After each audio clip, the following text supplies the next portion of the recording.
Ray, do you ever wonder what people did before the days of, streaming television, internet, cell phones, podcasts, or even radio? You mean the Stone Age? Yeah, the Stone Age. Or say 125 years ago, which is an eye blink in the scale of human history. I mean, think about this. My great-grandfather was alive 125 years ago, to give you a little perspective. That's literally 2 people ago. Yeah, I guess it wasn't all that long ago when you put it that way. Now, what do you think people did to amuse themselves 125 years ago, before all that stuff? I don't know. I guess they actually talked to each other. Maybe read books, Right. tended to horses. Right, of course, the horses. We forgot the horses. And I'm sure people did some of those things, but they also spent some time chasing legends. Sometimes a story's so good, it'll make the local newspapers, and people get curious enough to go check it out for themselves. Is that what we're chasing this week? A legend that made the paper and got people buzzing? That's exactly what we're doing, Ray. So grab your keys. We're heading to Meriden, Connecticut to search for the Meeting House Hill ghost.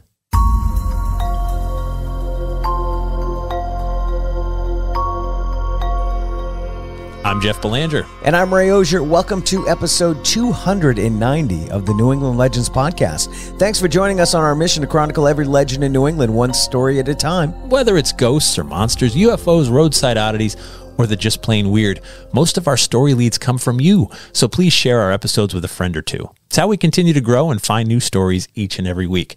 Also, check out our super secret New England Legends Facebook group, 8,000 people strong now, and you can watch the New England Legends television series on Amazon Prime anytime. Now, before we go looking for this Meriden, Connecticut ghost, we want to take just a minute to tell you about our sponsor, Nuati Herbals. It's been windy out there lately, Ray. It has. The seasons are getting ready to change. And it's time to come out of hibernation and start moving again. It's time to try Wind Dancer Tea from Nuati Herbals. Wind Dancer Tea is a great blend of green tea, peppermint, yerba mate, ginger, and many other all-natural ingredients that will help get your body energized and moving. It's a great tea to get you going in the morning or, get through that post-lunch afternoon slump. Absolutely. So many Nuati Herbals products have become a regular part of our lives. When you make your own tea, you save money. Plus, take a well-deserved break in your day to make some time for yourself. It's good for your body, mind, and spirit. Let Nuati Herbals help support your healthy lifestyle. Check out the Nuati Herbals website to see their great products, and you'll get 20% off your order when you use the promo code LEGENDS20 at checkout. Visit NuatiHerbals.com. That's NUWATI Herbals with an S.com.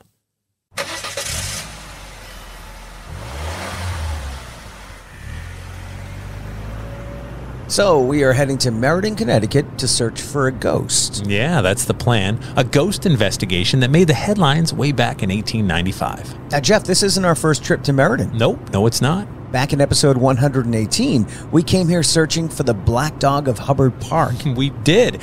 And if I remember correctly, we found plenty of black dogs in the park, too. We did. Good point. So if you put on cable TV or streaming TV today, there are dozens of ghost hunting shows. But you work for the biggest one. Yeah, that's true. I've worked with Ghost Adventures as a researcher and writer for 15 years now, ever since episode 1. It's crazy, right? Yeah, that's a long run for sure. We didn't invent paranormal investigating. No. It's been around for a long time. It's fair to say more than a century, right? Yeah, absolutely. So way back in 1936, Harry Price wrote a book called Confessions of a Ghost Hunter. And he wasn't the first either.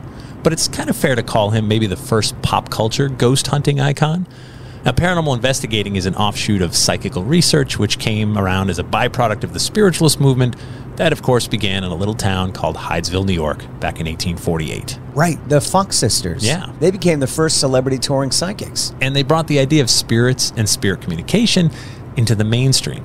Now, if you trace the lineage of all the paranormal shows today, that line will run right back through Harry Price, through psychical research, and eventually through the Fox sisters. And if this Meriden, Connecticut ghost investigation made the headlines back in 1895, then we're talking before Harry Price, too. Yeah, we are. Okay, up here, we're going to make a right onto South Curtis Street. All right, got it. And we're going to head up this long, gradual hill. Okay. Now, I know it's not much of a hill, but the area right over there is called Meeting House Hill. Let's pull over here.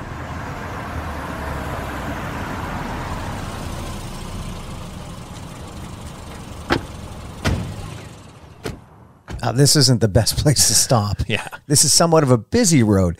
There's houses on either side of the street, but the properties are kind of spread out. Over that way would have been Meeting House Hill. Now, today it's houses, streets, and condos over there, but that's not how it looked 125 years ago. Back then, it was more open land, featuring a pond, a natural spring, and a ghostly mystery that a local reporter aimed to solve. But did he? So let's head back to 1895 and search for the Meeting House Hill ghost. It's August of 1895 here in Meriden, Connecticut. President Grover Cleveland is in the White House, and Levi Coe is the mayor of Meriden. The song America the Beautiful by Massachusetts native Catherine Lee Bates was just published, and the sport of volleyball was just invented a few months ago by William Morgan out in Holyoke, Massachusetts. But here in Meriden, there's strange talk of ghosts in town. Strange talk indeed. Now, though there's plenty of people in town who don't believe in ghosts in Meriden or anywhere else for that matter, there are many who will swear under oath that there are ghosts afoot around here. And the epicenter seems to be the Meeting House Brook that runs into Booth's Pond on South Curtis Street. It's a popular spot to take a drink from the spring water, or go for a swim in the pond in the summer, ice skate in the winter, or just go for a stroll. And when we mean people will take an oath they've seen the ghost, we mean literally. Ray, go ahead and read the list of gentlemen in town who swear they've seen the specter. Okay. Well, there's Edward Coleman, Joseph Casey, Joseph Loeffler, William Hogan, John Madden, Fred Bauer, Thomas F. Carney, Charles Bickford, James Hughes, Thomas Gragan, John McGuire, George Stubbins, Edward Leahy, Patrick Shortell, Edward Meany, and Mrs. Donahue. Right. A lot of reliable local people. But the first name on the list, Edward Coleman, is of particular interest because many people saw him racing up Meeting House Hill last week after seeing the ghost. Now, you don't have to believe in ghosts to see that something had Coleman frightened out of his wits. And before you go thinking that Coleman is a guy who scares easily, you should know that he worked for years as the assistant undertaker to D.K. Murphy in town. He's used to being around graveyards and dead people. He doesn't rattle. Today, Coleman works for the Wilcox Silver Plate Factory. He's the kind of person you can set your watch by. Now, one odd note is that Coleman has said the water at Meeting House Brook Spring hasn't tasted the same since the ghost started showing up. Coleman isn't the only person to drink from the spring either. Even the town superintendent, the Honorable Charles Parker, drinks from this spring. Some locals come here to fill jugs to bring the water home. It's a popular place with plenty of foot traffic. Now, the ghost doesn't seem confined to just the spring and brook either. A few days ago, some locals said the ghost was spotted on the property of Bill Stoughton, who lives just a short distance from the spring. Bill Stoughton, the one they call Sailor Bill because of his tattoos. Yeah, that's the one. Now, he's been learning to play the cornet. Sailor Bill lives like a hermit all alone. And they say when Bill saw the specter coming, he grabbed his horn.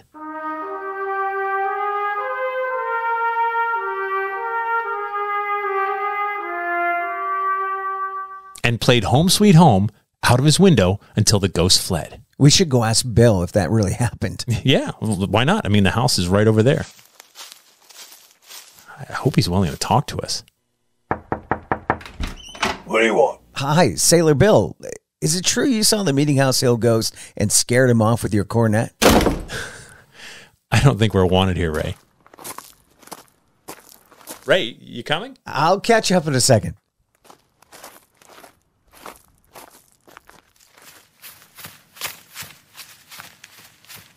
All right, so Bill yelled through the door that he never saw any ghosts. Huh. He doesn't believe in ghosts, and he'd have no fear sleeping out by the spring all night. Huh. So just a rumor then, I guess. Let's try some of the other neighbors. Excuse me, Mr. Fernley? Have you or your wife seen the ghost by the Meeting House Hill Spring? Another no. All right, let's wait for dark and go check out the spring and Booth Pond for ourselves.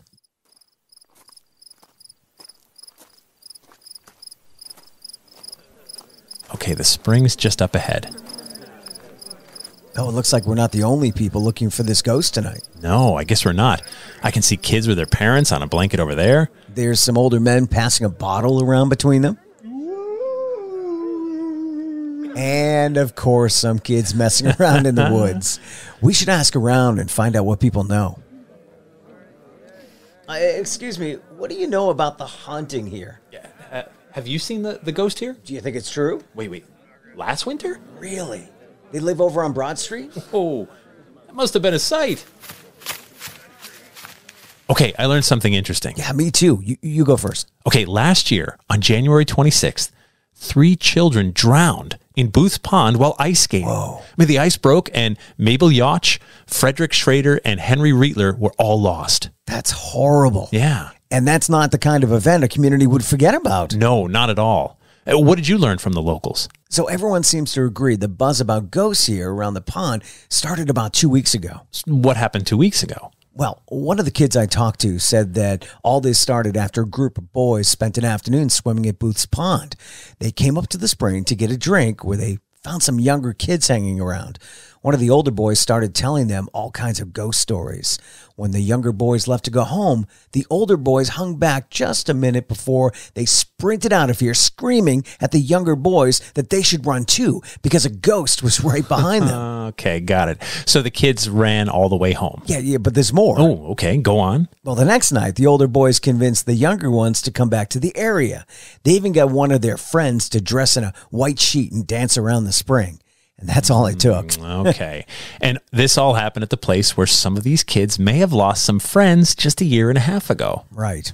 So the boys tell others who tell others, and maybe even Edward Coleman saw the white sheeted figure, or maybe he saw something else in the place where 3 children died. And once a few adults say something, the story really started to spread at the point where the local newspaper had to conduct a ghost investigation.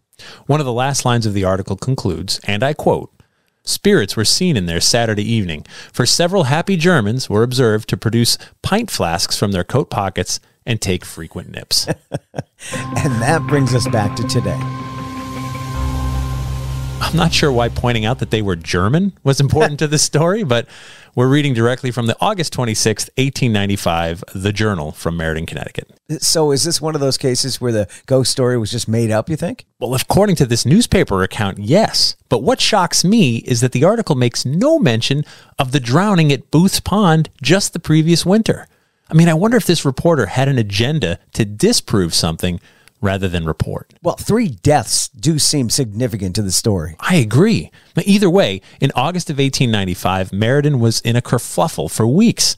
Everyone was buzzing about it and checking it out. And because there was no TV, internet, radio, podcast, cell phones, or anything like that back then, people had to go check out a ghostly legend for themselves. They did. They took a more active role in their legend hunting. But that list of names of all the people who swore that they had seen the ghost, what do you make of that? I think at least some of those people had an experience, and they weren't ashamed to admit it. And maybe some of those people were friends, neighbors, or even relatives of the 3 children who drowned. The reporter did check with people who lived by Meeting House Hill Spring, and those folks said they saw nothing. But others clearly had at least heard or felt something. Sometimes a reporter gets overzealous, thinking if they look into it and find nothing when they go out there, well, then there can't be a ghost. Now, what I find interesting is the reporter named names left and right in this article. Yeah. Here's a group of people who swear they've seen a ghost. Here's neighbors who say there's no ghost. But then the alleged boys who made the whole thing up aren't named at all. All right. Just a group of kids who live on Broad Street. And so the ghostly mystery case isn't closed. All the people from Meriden and surrounding communities who heard about this haunt came to the location to see it for themselves. And they must have remembered the loss of the 3 children the previous winter. That haunts them. And even if they don't spot any specters on their trip to the pond in spring, they still become part of the story. And now we're all a part of the story, which brings us to After the Legend, where we take a deeper dive into this week's legend, sometimes veer off course. After the Legend's brought to you by our Patreon patrons for just $3 a month. It's like buying me and Ray less than 1 gallon of gas. And for that, you'll get early access to new episodes, plus bonus episodes and content that no one else gets to hear. If you can help us out, please head over to patreon.com/New England Legends to sign up. So there's so much more to say on this one. The area that is Meeting House Hill and South Curtis Street is pretty well developed now at this point. None of the homes look like they're more than, say, 50 years old or so at the most. And so I wonder if any of them have any sort of like hauntings going on. And they're like, why is our house haunted? No one's died here. Right. If you're one of those houses, let us know. We'd love to hear from you. Is it common that land would be haunted, an area would be haunted. Sure. You run across a lot of those? Because I think most people think of houses being haunted. Yeah. No, I worked on a story once, a woman's home, which was only like 20 years old or something. She said she was, this was in Tennessee, and she was doing laundry in the basement, and they had one of those windows at the top of, there's a little tiny skinny window at the top of a basement. And she said she could see these feet walking like 2 feet above the grass, like just in the air. And they were like just the legs. And she was so freaked out. And then she learned that the site where her very modern house was built was an old Civil War field hospital. Oh. And of course the grass would have been graded, for a lawn. And so maybe 2 feet up would have been about where the land was. So she felt like her property was haunted by nothing that ever happened in her house, but on the land where it was. And that's not the first, I hear a story like that.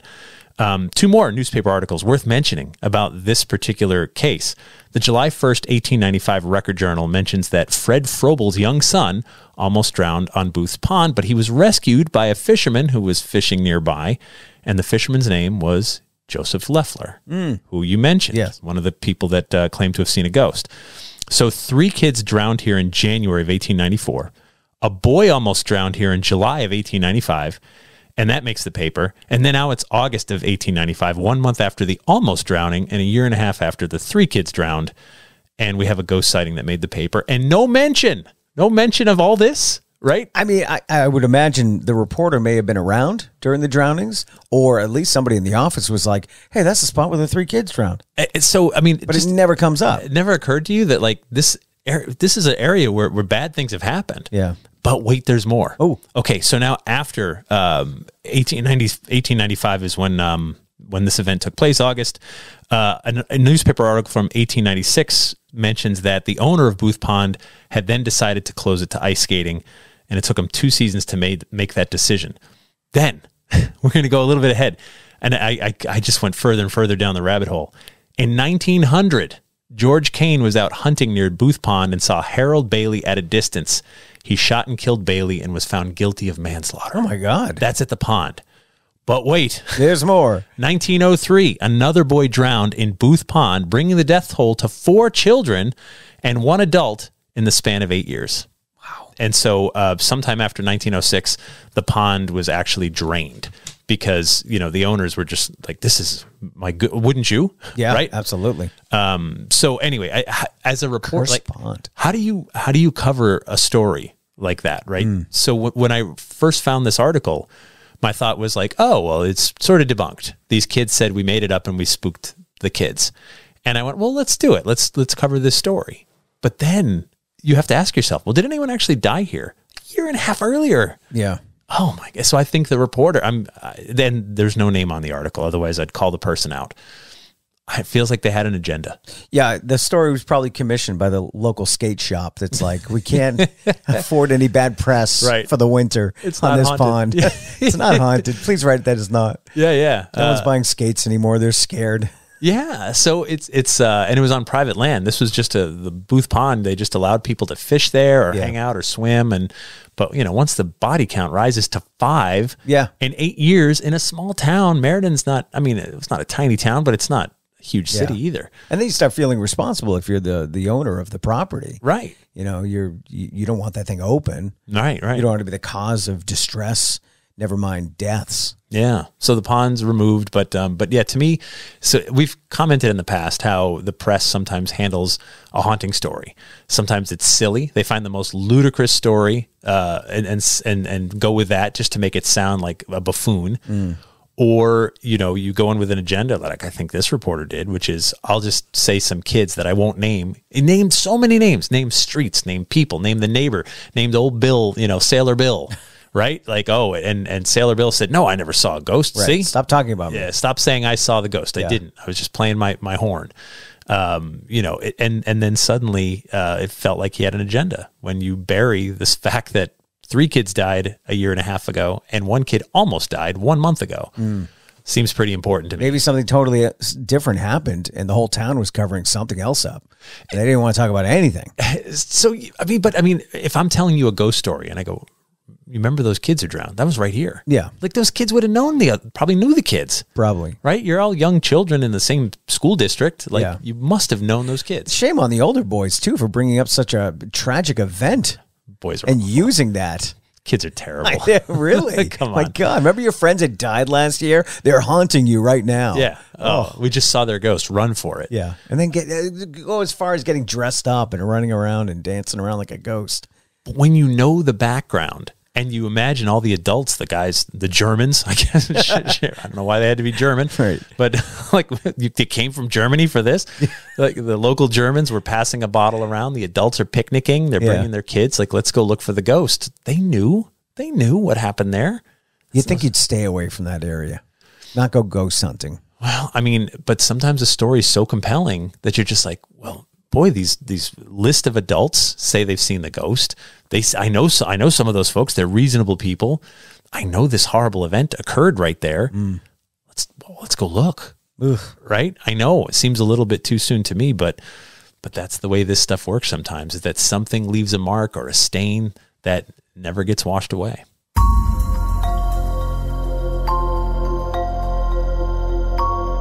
If you've got a strange story in New England we simply must check out, please reach out to us anytime through our website. Most of our story leads come from you. We appreciate it when you get involved. Please subscribe to our podcast wherever you get your podcasts because it's free. And be sure to share our show with a friend or two. That's how we grow. Hey, we'd like to thank Jerry from the Hillbilly Horror Podcast for having me and Ray on his latest episode of the show. Yeah, thanks, Jerry. You should check that one out. Thank you to our sponsor, New Audi Herbals. Thank you to our Patreon patrons. And our theme music is by John Judd. Until next time, remember, the bizarre is closer than you think.